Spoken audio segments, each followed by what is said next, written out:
Welcome to Global Ocean TV, brought to you by the TerraMar Project. I am today's host, Rob Foos. Here are the headlines. The Internet of Things, Engineering into the Okavango.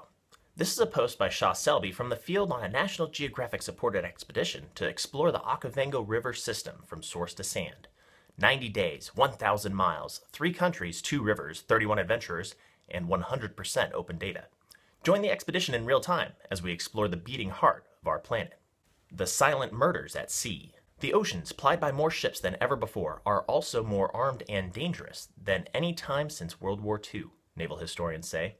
Thousands of seamen every year are victims of violence, with hundreds killed, according to maritime security officials, insurers, and naval researchers.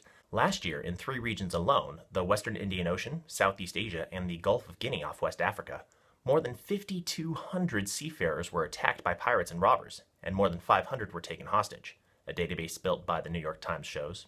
Climate models underestimated ocean warming.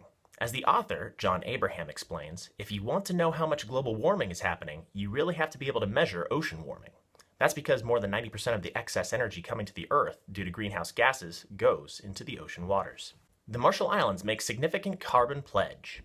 The Marshall Islands, a small country at high risk of climate change-induced sea level rise, vowed Sunday to cut greenhouse gas emissions by a third within a decade.